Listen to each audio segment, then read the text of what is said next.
விட்டு இறங்கி நான் மேடைக்கு ஓடி வரேன். அந்த இடத்துல ஒரு பையன் டக்குன்னு என்ன ஸ்டாப் பண்ணிட்டான். என்ன கேட்டா? சிலிண்டருக்கு யார் சார்? என் ஊரா இருந்தா நான் வேற மாதிரி பேசியிருப்பேன். என்ன அழகா இருந்தா என்ன வேணாலும் கேப்பியலா? அம்மா இந்த மாதிரி பேசுற உனக்கு மனசாட்சி இல்ல? அந்த பையன் வேவேமா வந்து ஸ்டாப்னா பாருங்க. நான் கேட்டேன் ஏண்டி தங்கோன்னே. நடந்தா போறீங்கன்னு கேட்டான். சரி, உண்மையிலேயே நடந்துதான் போறீங்களான்னு கேட்டான். ஏண்டான்னே. பட்டாம்பூச்சி எல்லாம் பறந்துதானா போகும். இதுக்கா இம்மா நேரம் கேட்டேன். நல்லா கைத்தட்டுங்க பாப்பா பெண்கள் எல்லாம். என்ன பிடிக்கும்னா கைத்தட்டுங்க. அங்க ஒரு ஆயா சொல்லுது தட்டடி அவளை பிடிக்கும். இல்ல அது உன் 10th கிளாஸ்மேட். சும்மா இருங்கண்ணே. ராஜகுமாரி முதல் ராமானுஜர் வரை கதை வசனம் எழுதியது அவர் பேனா. 5 முறை முதல்வராகி நலத்திட்ட உதவிகளுக்காக கையெழுத்து இட்டது அவர் பேனா. 60 ஆண்டுகள் தொடர்ந்து சட்டமன்ற உறுப்பினராக கையெழுத்திட்டது அவர் பேனா. கடைசி மூச்சு வரை கிட்டத்தட்ட 2 லட்சம் பக்கங்கள் எழுதி குவித்தது அவர் பேனா. அவரை கலைஞர் என்பேனா இல்லை கடவுள் என்பேனா? நடுவர் அவர்களே, டாக்டர் கலைஞர் அவர்களுடைய நிலைத்த புகழுக்கு காரணம் இலக்கிய வானமேன்னு பேச வந்திருக்கோங்க. சரி, நல்ல மேடை, நல்ல தலைப்பு, நல்ல மக்கள். நாங்கெல்லாம் எவ்வளவு உயரத்துக்கு போனாலும் சில பேர் வந்து நார்மலா பாராட்டிட்டு போவாங்க. ஆனா நம்ம இன்னும் உயரத்துக்கே போகல.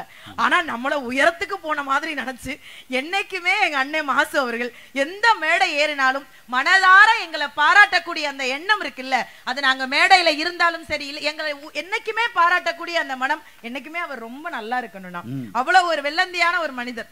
அதுல என்னைய பாராட்டுறாருன்னா அது எவ்வளவு பெரிய விஷயம் பாத்துக்க. ஆனா எல்லாத்தையும் தாண்டி எனக்கு ஒரு பெரிய ஆச்சரியம் என்ன தெரியுமா? வெங்கடேசன் முதல்ல சொன்னாரு மேக்கப் போட்டு பாட சொல்லுங்க. நான் வெங்கடேசன் ஒண்ணு சொல்லணும். எங்க அண்ணே அண்ணே உங்களை தேடிட்டு இருந்தேன். இருங்க நான் அப்புறம் சொல்றேன். அந்த விஷயத்தை சொல்றேன். நானு நிகழ்ச்சி ஆரம்பிக்க போறாங்க வாங்க அப்படின்னு சொல்லி கூப்பிட்டாங்க. எனக்கு வேற அறை கொடுத்துருந்தீங்கல்ல, அங்க கிளம்பி கீழே வந்தேன். எங்க அந்த பசுபதி டிரைவர், உங்க டிரைவர் தானே அண்ணே, என்னைய கூப்பிடுறதுக்கு அப்படி அக்கா அக்கா அக்கா உங்களை எனக்கு பிடிக்கும். நான் சொல்லிட்டேன் தம்பி இப்பே பாத்துக்க, பேசி முடிச்சோன்னா மேக்கப் கலைஞ்சிரும். அவன் ரொம்ப ஆசைப்படுறான். சரி தம்பி கூப்பிட்டான்ட்டு ஏ தம்பி இருடி கார்ல ஏறி உட்காந்தோடனே அவ்வளவு ஸ்பீடுனே. நான் பயந்துட்டேன். ஏன்டா போறேன்னு. அண்ணன் மாசம் அண்ணன் அவர்கள் வந்துட்டு இருக்காங்கன்னு தகவல் வந்திருக்கும் போல. அக்கா அண்ணன் வர்றதுக்குள்ள நம்ம போகணும். தம்பி இப்படி போனீங்கன்னா நான் போயிருவேன் போல இருக்கு. கொஞ்சம் மெதுவா போடான்னு. ஆனா உண்மையை சொல்ல காந்திமதி வயசு வருது. ஆனா ஒரு ஓட்டுநர் கூட எவ்வளவு அருமையா அவ்வளவு அண்ணன் வந்துருவாங்கக்கா வாங்கக்கா வாங்கக்கான்னு அவ்வளவு ஸ்பீடா கூட்டு வந்து விட்டானே. காரை விட்டு இறங்கி நான் மேடைக்கு ஓடி வரேன். அந்த இடத்துல ஒரு பையன் டக்குன்னு என்ன ஸ்டாப் பண்ணிட்டான். எனக்கு ஒரே பயம். ஏன் வெங்கடேசன் ஏரியா பசங்களை கண்டிச்சு வைங்க. என்ன கேட்டா? சிலிண்டருக்கு யார் சார்? என் ஊரா இருந்தா நான் வேற மாதிரி பேசியிருப்பேன். என்ன அழகா இருந்தா என்ன வேணாலும் கேப்பியலா? அம்மா இந்த மாதிரி பேசுற உனக்கு மனசாட்சி இல்ல? அண்ணே கொஞ்சம் அழகா இருந்தது ஒரு தப்பானே. அந்த பையன் வேவேமா வந்து ஸ்டாப்னா பாருங்க. நான் கேட்டேன் ஏண்டி தங்கோன்னே. நடந்தா போறீங்கன்னு கேட்டான். சரி, இல்லடா ஊர்ல இருந்து அக்கா காலையில கடாவை அறுத்த கையோட கிளம்பி வந்தது. ஒரு வயசு சாப்பிட கூட இல்லடா. நானு 2:30 மணிக்கு பக்ரீத்தை கொண்டாடி 2:30 மணிக்கு பிளைட் போட்டு நமக்காக இந்த நிகழ்வுக்கு வந்திருக்கிற நிஷா அவர்களுக்கு பெரிய கைத்தட்டு கொடுப்பான். இல்ல உண்மையிலேயே அண்ணன் சொன்ன மாதிரிதான். அண்ணன் தேதி கொடுத்துட்டா அது எந்த மாற்று கருத்தும் கிடையாது. அடுத்த நிமிடம் ஓடி வரும். அதுக்கு ஒரு காரணம் இருக்குனே. பணத்துக்காக ஓடி வருவதற்கு மத்தியில் மக்களுடைய உதவிக்காக ஓடி வரக்கூடிய அண்ணன் மாசு அவர்கள் கூப்பிட்டா நாம ஓடி வராம வேற யாரும் ஓடி வருவா? நானும் சொன்னேன் இல்லடா தம்பி அக்கா ஊர்ல இருந்து பிளைட்ல வந்தேன், இங்க இருந்து தம்பியோட கார்ல வந்தேன், மேடைக்கு நடந்து தாண்டா போகணும்னு. உண்மையிலேயே நடந்துதான் போறீங்களான்னு கேட்டான். ஏன்டா அண்ணன் பட்டாம்பூச்சி எல்லாம் பறந்துதானா போகும். இதுக்கா இம்மா நேரம் கேட்டேன். உண்மையிலேயே நல்லா ரசிக்கிறீங்க.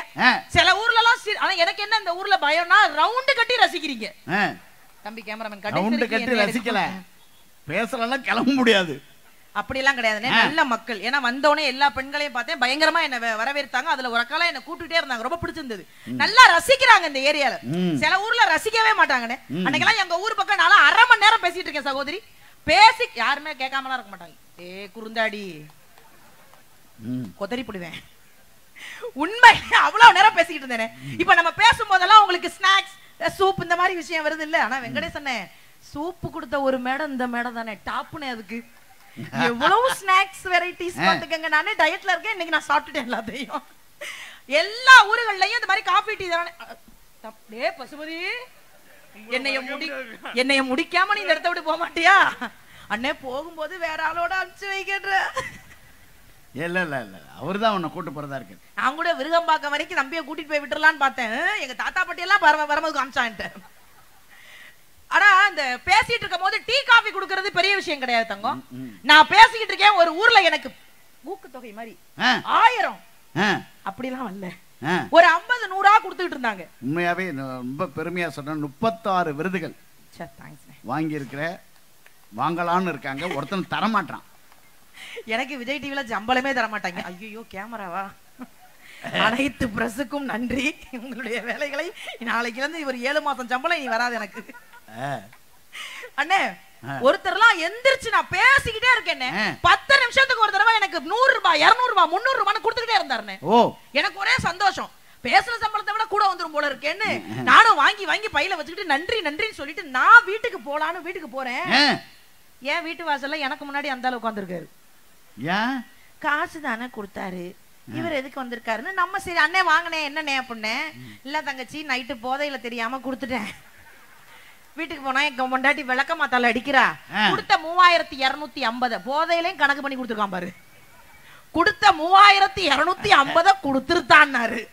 அந்த மாதிரி எல்லாம் பல ஊர்ல மாட்டிக்கிட்டு வந்தாலும் உண்மையிலேயே நல்ல ரசிகர்கள், அது குறிப்பாக எங்கெல்லாம் பெண்கள் வந்து இவ்வளவு கூட்டமா உட்கார்றாங்களோ, பெண்கள் எங்க வந்து இவ்வளவு ரசிக்கிறாங்களோ அந்த நிகழ்ச்சி சத்தியமா சக்சஸ்ங்க. அவ்வளவு ரசிக்கிறாங்க பெண்கள். அதுக்கு என்ன காரணம் தெரியுமா? நாங்க மட்டும் தான் எது நடந்தாலும் ஜாலியா சந்தோஷமா சிரிப்போம். அதையும் தாண்டி பெண்கள் ரொம்ப புத்திசாலினே. தெரியுமா? அன்னைக்கெல்லாம் ஒருத்தர் ஃபுல்லா மது இருந்துட்டு வீட்டை எப்படி தப்பிக்கலாம்னு தடுமாறி இருக்காரு. சரி, வீட்டுக்கு போனா மாட்டிக்குவோமே, பொண்டாட்டி அடிப்பாலே, என்ன பண்ணலாம்னு மா இலை கொய்யா இலை எல்லாத்தையும் தின்றுருக்காரு. அப்பயும் வாடகை வந்திருக்கு. என்னடா பண்ணலாம்னு யோசிச்சு சரி வேற வழி இல்ல, நைட் டியூட்டி பாக்குற மாதிரி போய் லேப்டாப்பை திறந்து வச்சுட்டு உட்காந்துருவோம், கண்டிப்பா பொண்டாட்டி நம்மள டிஸ்டர்ப் பண்ண மாட்டான்னு இவர விறுவிறுன்னு போய் லேப்டாப்பை திறந்து வச்சுட்டு வேலை பார்த்திருக்காரு. 10 நிமிஷத்துல பொண்டாட்டி வந்து சாப்புன்னு அரைஞ்சிருக்கு. அறிவில்ல எருமாடு குடிச்சிருக்கியா? எப்படி சம்பந்தமே இல்லாம ஏன்டா நைட்டு 1:30 மணிக்கு சூட் கேஸ திறந்து வச்சுட்டு உட்காந்துருக்க? நம்மளுக்கு எதுக்கு வித்தியாசம்? இதெல்லாம் பண்ண வேண்டிய ஆளு இதுதான். அன்னைக்கு ஒருத்தன் ஃபுல்லா தண்ணியை போட்டு ஒய்ஃபுக்கு போன் பண்ணிருக்கான். திடீர்னு நம்ம கார்ல ஸ்டேரிங்க காண முடியும், கீரை காணோம், முன்னாடி லைட்டை காணோன்னு இருக்கான். அந்த அம்மா பெருதா சொல்லிருக்கு, பின் சீட்ல உட்காந்துருக்காடா, முன் சீட்ல வந்து பாடுறா, வீணா போனோட. நடுவர் அவர்களே, எங்களுடைய அணில அக்கா சங்கீதா அக்கா பேசும்போது உங்களை பார்த்து ஒரு பாட்டு கிண்டல் பண்ணாங்கல்ல, உண்மையிலேயே முத்தமிழறிஞர் டாக்டர் கலைஞர் அவர்களுடைய மிகப்பெரிய எனக்கு ரொம்ப பிடிச்ச விஷயம். நான் ரொம்ப சின்ன பிள்ளையா இருக்கும் போது எங்க அப்பா அதை பத்தி சொல்லுவாங்க. அப்ப எனக்கு எங்க அப்பா சொல்லும் போது கேட்டேன். ஆனா இப்ப தலைப்புக்காக படிக்கும் போது எனக்கு அது ரொம்ப சுவாரஸ்யமா இருந்தது. அந்த கா கா கான்னு ஒரு பாடல் பராசக்தியில வரும்லன்னு ரொம்ப ஐயா 2 பேரும் வேடிக்கை பார்க்கலாம். நான் என்னைக்கு பாடி இருக்கேன் காக்கா பாட்டு வருங்க. நான் நினைச்சு பாப்பேன், ஏன் ஒரு முத்தமிழ் அறிஞர் அவர்கள் என்ன ஒரு கூயில போட்டிருக்கலாம், ஒரு மயில போட்டிருக்கலாம். ஆனா இந்த உலகத்துல ஒரு மிகப்பெரிய கேவலமான விஷயம் என்ன தெரியுமா? மனுஷன்ட்ட போய் கேளுங்களேன், உனக்கு என்ன பறவை பிடிக்கும்னு, எவனுமே காக்காவை சொல்ல மாட்டான். எனக்கு புறாவை பிடிக்கும், ஏன்னா புறா உங்க வீதான் வளர்த்தாரு சோறு போட்டு.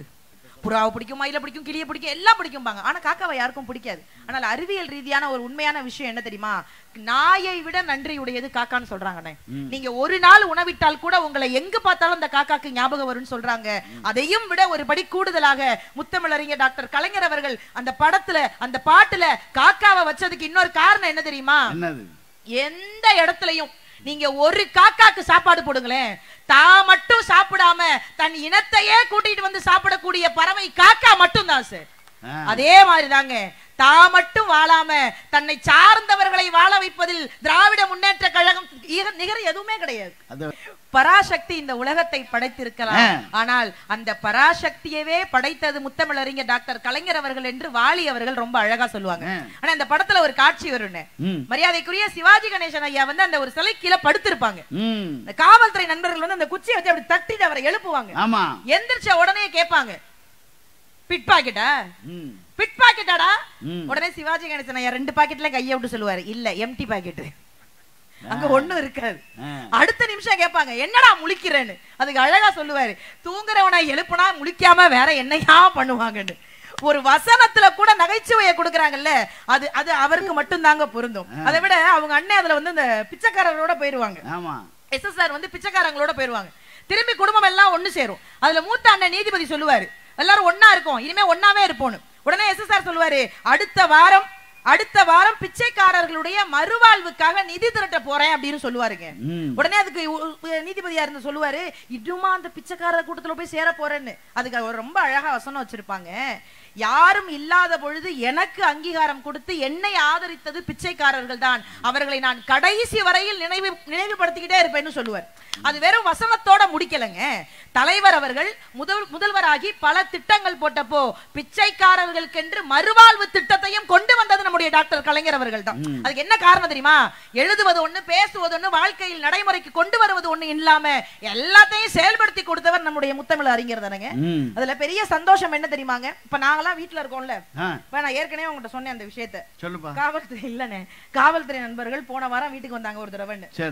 என் வீட்டுக்கார அரெஸ்ட் பண்றதுக்காக. சரி, சத்தியமா அந்த மனுஷன் மாதிரி ஒரு தங்கமான மனுஷன் இந்த உலகத்துல யாருமே கிடையாது. யார்? உங்க வீட்டுக்காரர் தானே? பக்கத்து வீட்டுக்காரர். ஆமா, உலகத்திலேயே உங்க வீட்டுக்காரர் மாதிரி தங்கமான மனுஷன் கிடையாதுமா. உன்னைய கல்யாணம் பண்ணிருக்காரா? எனக்கு என்ன குறைச்சல்? நான் இவ்வளவு அக்கா, நீங்க நினைக்கிற மாதிரி என்னை யாருமே கட்டாம அந்த மனுஷன் கட்டின மாதிரி பாக்காதீங்க. கிட்டத்தட்ட 22 பேர் என்னை பொண்ணு பார்க்க வந்திருக்காங்க. அவன் பொண்ணு பார்க்க வரல, இது பொண்ணான்னு பார்க்க வந்திருக்காங்க. ஆனா ஒண்ணு மட்டும் நடந்துச்சு, அதை சொல்லிடுறேன். சமீபத்துல சத்தியமா நடந்துச்சு. ஒரு மாசத்துக்கு முன்னாடி இந்த ராத்திரி நல்லா தூங்கிட்டு இருந்தேன். 1:30 மணி இருக்கும், எனக்கு ஒரு போன் வந்துச்சு. சரி, நான் 1:30 மணிக்கு போன் சத்தியமா பயந்தேன். ஏன்னா மச்சான் இருக்காங்க வீட்டுல, பயமா இருந்துச்சு. சரி, 1:30 மணிக்கு நமக்கு போன் அடிக்குது, என்ன கைகாலெல்லாம் நடுங்கி போய் அந்த போனை எடுத்து ஹலோன்னு, ஆப்போசிட்ல ஒருத்தன் சாரி சார்னு வச்சுட்டான். சாரி சாரா? அவன் என்னையா ஆம்பளைன்னு நினைச்சு வச்சுட்டான். நான் விடுவேனா?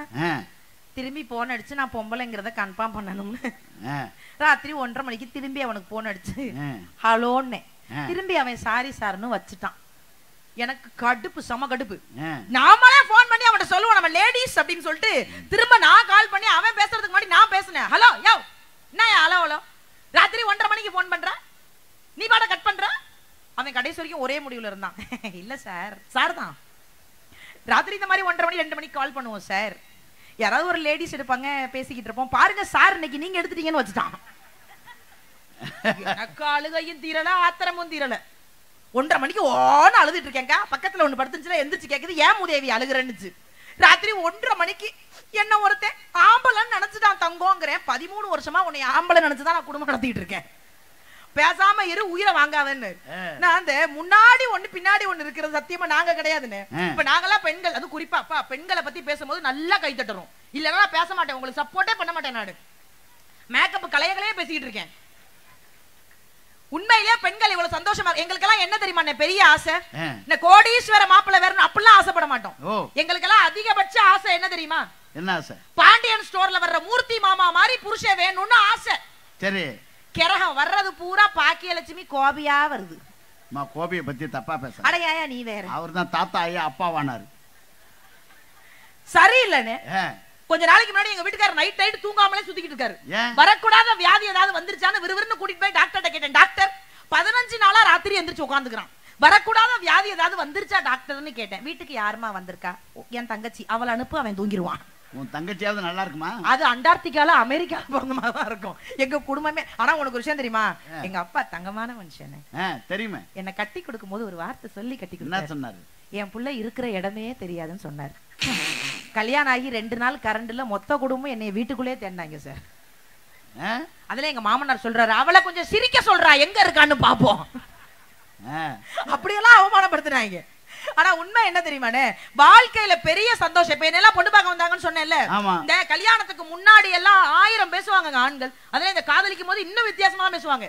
ஆனா இந்த கல்யாணம் ஆனதுக்கு அப்புறம் எல்லாம் மாறி போயிரும். அதுல இந்த நிறைய அன்பு தம்பிகள், திருமணம் ஆகாத அன்பு தம்பிகள் இருப்பீங்க. அக்கா ஒரு அறிவுரை சொல்றேன் தங்கம், பொண்ணு பார்க்க போகும்போது அப்பா அம்மாவோட சேர்ந்தாப்புல போய் பொண்ணு பார்த்துட்டு வா. சரி, நீ தனியா பொண்ணுக்கு சர்ப்ரைஸ் கொடுக்கறேன்னு போவாத.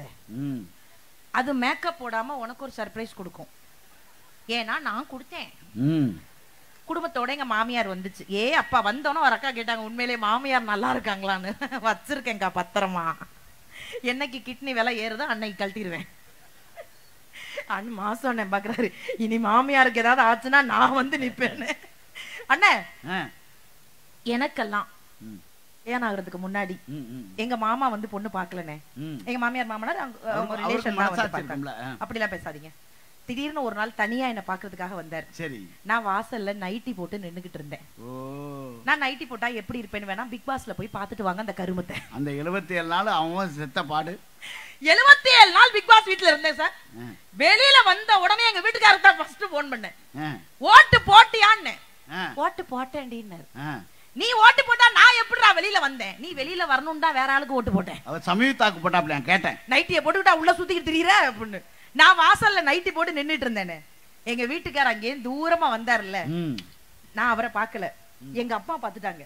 எங்க அம்மா சொன்னாங்க அறிவு கட்ட எரும மாப்பிள்ள வர்றாரு வீட்டுக்குள்ள ஓடி வந்தாங்க. நான் வெக்கப்பட்டு வீட்டுக்குள்ள ஓடிட்டேன். அவர் துக்கப்பட்டு வீட்டை விட்டே ஓடிட்டாரு. அன்னைக்கு உங்க வீட்டு எரும மாடு பிச்சிட்டு ஓடிச்சு. அந்த மாதிரிலாம் பேசாதீங்க. குடும்பத்துல 1000 பிரச்சனை இருக்குங்க. ஆனா வாழ்க்கையில எது தெரியுமா மிகப்பெரிய சந்தோஷம்? இன்னைக்கு நான் பார்த்த வரைக்கும் நாங்க கிட்டத்தட்ட 10 வருஷமா அந்த மேடைகள்ல, பட்டிமன்ற மேடைகள்ல, அண்ணன் கொடுக்கிற மேடைகள்ல பேசிக்கிட்டு இருக்கோங்க. குடும்பம் வேறு கட்சி வேறுன்னு பார்க்காம கட்சியவே தன்னுடைய குடும்பமாக பார்க்கக்கூடிய ஒரே கழகம் நம்மளுடைய திராவிட முன்னேற்ற கழகம் மட்டும்தாங்க. என்னைக்குமே அந்த ஒற்றுமை இருக்குல்ல, அதுதான் இந்த உலகத்துல மிகப்பெரிய வலிமையான ஒரு விஷயம். அதெல்லாம் நடுவர் அவர்களே, இதுல என்ன பொறுத்த வரைக்கும் நான் சில இடங்கள்ல சில நேரங்கள்ல எங்க கணவரை பேசுறதுக்காக கூட்டிட்டு போவேன். கீழே உட்கார வச்சு நான் பேசுவேன். அப்படி ஒரு கல்யாண வீட்டுல அந்த மனுஷனை கூட்டிட்டு போனேன். நான் பண்ண பெரிய பாவமும் அதான், நான் பண்ண பெரிய தப்பும் அதான். கூட்டிட்டு போய் இதே மாதிரி முதல் வரிசையில, ஏன்னா எனக்கு ஒரு நப்பாசை, நம்ம பேசுறத அந்த மனுஷன் கேட்கட்டுமே அப்படின்னு கூட்டிட்டு போய் முதல் வரிசையில உட்கார வச்சு, அதுவும் திருமண வீடுன்னு, நான் அப்படி மானே தேனே பொன்மானே திருமண வாழ்க்கை அப்படி இருக்கணும் இப்படி இருக்கணும், புருஷன் முன்னாடி அப்படி இருக்கணும் இப்படி இருக்கணும், பல அறிவுரைகளை சொல்லிட்டு வாயை மூடிட்டு உட்கார்ந்து இருக்காம நானும் வள்ளுவரை பத்தி வாசுகியை பத்தி சொல்லலான்னு நான் ஒரு விஷயத்தை அப்படி எடுத்து விட்டேன். வள்ளுவன் வாசுகி எப்படி எல்லாம் வாழ்ந்தாங்க தெரியுமா? ஆஹா, வள்ளுவன் சாப்பிடும் போது எப்பவுமே வாசுகி ஒரு செம்பு நிறைய தண்ணியும் பக்கத்துல ஒரு குண்டூசியும் வைப்பாங்களாம். ஒரு நாள் கூட ஏன் வைக்கிறேன்னு வள்ளுவன் கேட்டது இல்லையா, எதுக்கு வைக்கிறேன்னு வாசுகியும் சொன்னது இல்லையா.